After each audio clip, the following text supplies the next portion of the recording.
All right, hello everyone, and welcome to EVTN News. Different day, same time, and hopefully you're here with me. But definitely wanted to get the news in now because it's coming in fast. The Synod is starting, and next week, hopefully I'll be back at the normal day, at the normal day, same time. Hopefully, we'll see. Um, I definitely think there will be more news on the horizon. Okay. But let's just get with this past week's news. We'll start with that. Now, of course, I did miss yesterday, and I think in the next few weeks, I don't know, some of the days might be a little bit sketchy. But yeah, I'll get you what you need. I'll get you the news you need.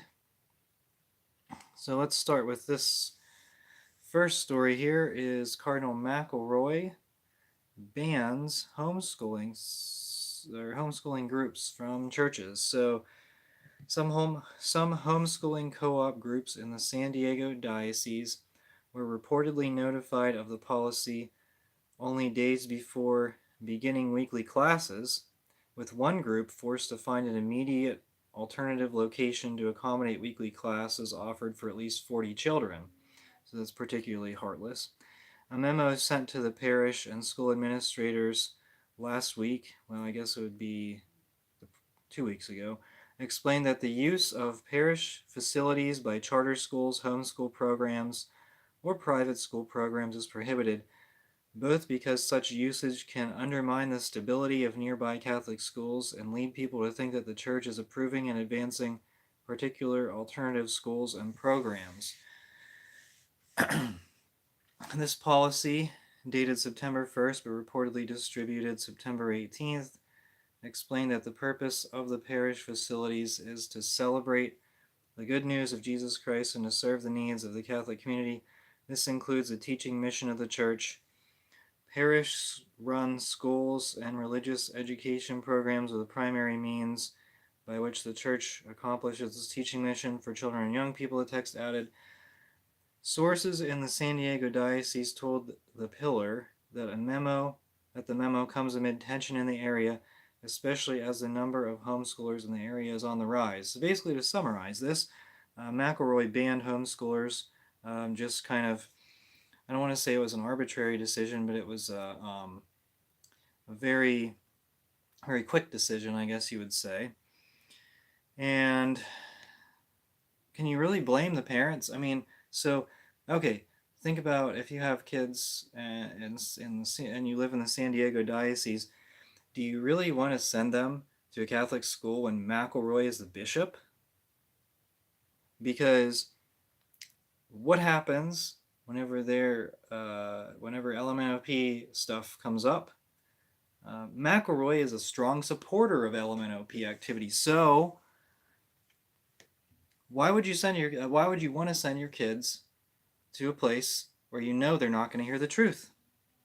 And furthermore, it's even worse because, okay, so if your kids go to public school, they know that the public school isn't trying to pretend that they represent the Catholic faith. So you know that.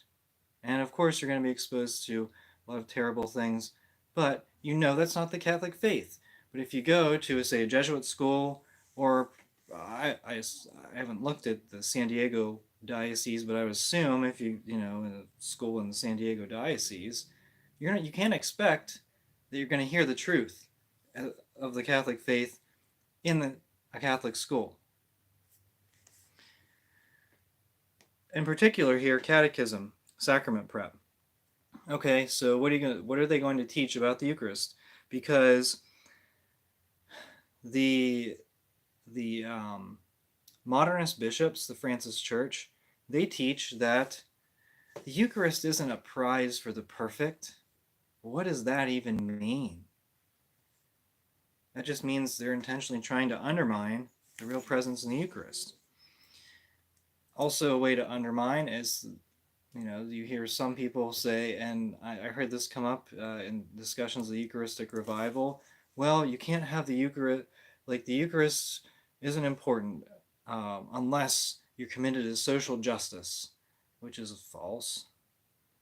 So, are you going to hear that in those San Diego Catholic schools? I don't know.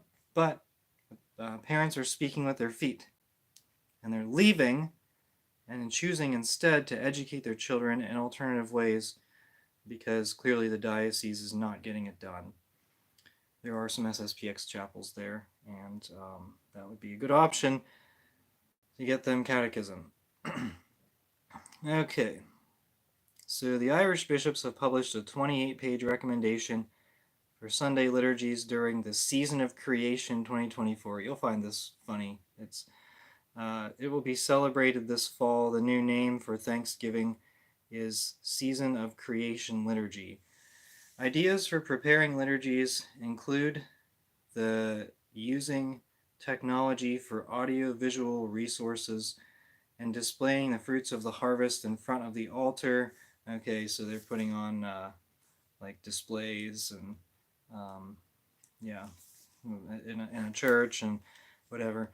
The prelates encourage to invite children to dress in fruit and vegetable costumes and bring fruits of the earth to bring to the altar in an entrance procession. The penitential rite blames human activities for the destruction of Mother Earth, our common home. So this is a really fruity, suggestion, pun intended, of course. So they have children dress in fruit and vegetable costumes. Wow, unbelievable. Okay, that'll really inspire the youths. But they should sing that banana song. Did you hear? Do you remember that? I think Taylor Marshall posted that several years ago, or at least he commented on it. So I didn't feel the need to do that because at least it's still somewhere on the internet. But there was a woman who led these confirmation kids. They were probably like in 8th grade or so. Uh, she led them in like a banana chant, like while they were in a church. Um, Kids, and how many of them left the faith because um, pathetic, honestly. All right, big news. On September 26th, the FSSP posted this statement. The FSSP has recently been informed by the Dicastery for Institutes of Consecrated Life and Societies of Apostolic Life of the opening of an apostolic visitation of the fraternity. As the prefect of this dicastery himself made clear to the Superior General and his assistants during a meeting in Rome, this visit does not originate in any problem of the fraternity, but it is to enable the dicastery to know who we are, how we are doing, and how we live, so as to provide us with any help we may need. The latest ordinary apostolic visit of the fraternity was undertaken in 2014 by the Ecclesia Dei Commission. As the Dicastery for Institutes of Consecrated Life and Societies of Apostolic Life has been in charge of the FSSP and other former Ecclesia Dei institutes for the past 3 years, it is now the competency of this dicastery to look after the FSSP. Now, this was posted on the Freiburg website, which is, I believe, one of their seminaries in Germany. They have one seminary in Germany, I believe, and there's one in the United States as well. I think the one in Germany will be investigated. Yes, that's exactly what it is. It's not a visitation so they can help. I think they want to help them come into communion with the clown mass. I believe this is what the purpose of this. The Francis Church, yeah, I don't think they have anything positive for a traditional for the traditional Catholic faith. They haven't had anything positive, and this is a very this is a warning sign for sure. Now, will they end up forcing the FSSP into something like Chicago has done, and in Virginia, Bishop Burbage has done, banning the Latin Mass on a certain Sunday, an arbitrary certain Sunday of the month? Yes, Ad Volantis, I want to help the FSSP say the Novus Ordo. Well, I think that's exactly where they're getting. I think that's exactly where they're getting, because, they want to crush it. They absolutely want to crush the Latin Mass. But they know if they do that right away, there would be a large-scale revolt. Of course, some people would just say, "Thank you for banning me from my Mass and my sacraments." All right. Okay, so Belgium here? Okay, Pope Francis, as usual, sat on the side during the Eucharist at the King Baudouin Stadium in Brussels, Belgium, on September 29th. During communion, lay people, mostly dressed in civilian clothes, distributed the Eucharist like cookies. They went between the seats in the stadium to see who wanted to grab communion. Many of those seated didn't know what was going on. One said no thank you to the communion minister, so they were just handing it out to everyone. One said no thank you, so they presumably weren't even Catholic. And yet the minister was trying to hand them communion anyway. One person signaled with his fingers to take 2 hosts and took them away in a vessel. I wonder what he's going to do with it. Does he think it's a souvenir? Or there's something more sinister in the case? But Francis talks about how he gave communion to a Jewish woman, so what can you say about that? Okay, and some sad news. So, Bishop Tissier of the SSPX, according to reports circulating on the internet, Bishop Bernard Tissier de Mallory, 79, age 79, has suffered a brain hemorrhage. He is one of the 3 current bishops of the SSPX. Gloria TV has learned that the headquarters in Menzingen has informed the countries that the bishop's situation is not life-threatening. Bishop Tissier fell down the stairs at the seminary in Switzerland, where he lived. He had been suffering from age-related illnesses for some time, including difficulty walking. Even if it's not a serious situation, I mean, I'd say it's serious. I would think, but if it's not, even if it's not life-threatening, that doesn't mean that it's not going to severely restrict him in the future from what he can do, which it seems as though he's not able to do much at this point. So what this means is the situation for the necessity for the SSPX to consecrate new bishops has become increasingly more urgent, and I expect that they will be consecrating bishops soon. If it's not this year, then certainly next year. I don't think I think they have probably a deadline in their minds, and that deadline is coming up. Come on, it was not cookies, they were potato chips. Bishop apparently out of coma but not talking yet. Just posted an update a couple hours ago. Yeah, so I mean, it's not like, okay, it's not life-threatening, but his quality of life seems to be pretty poor at this point, and it doesn't seem like improvement is a very likely scenario. And I know brain hemorrhages are nothing to mess with. Even small ones can really set people back quite a bit. So, all right, as I said, this is the Synod week, the Synod month. It also happens to coincide with the second Pride month. If you don't believe me, look it up. It's definitely another Element OP month.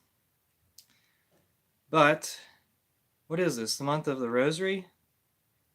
I think it's the month of the Rosary in the Catholic faith, not the Synodal faith, not the Synodal Church. In the Catholic Church, it's the month of the Rosary. So that's definitely something. That's definitely something to, focus on. The Rosary, but also Sunday was the feast of Saint Michael, and the feast of the Holy Archangels. Feast of the Holy Angels or Holy Archangels, I'm not sure which. That's coming up. I think it's either the 2nd or the 3rd, so either tomorrow or the following day. So we have, we have the week of the angels this week. So that's definitely better than the synod, uh, and we can certainly pray to the angels and the archangels, and especially Saint Michael, to defend the church in the time of error and distortion, I guess you would say. So, yeah, I'll have some synod updates.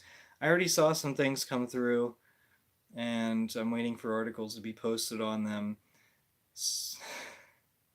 It's funny. It's pretty entertaining. I mean, you can't take this stuff too seriously, or else you'll just get very angry and discouraged.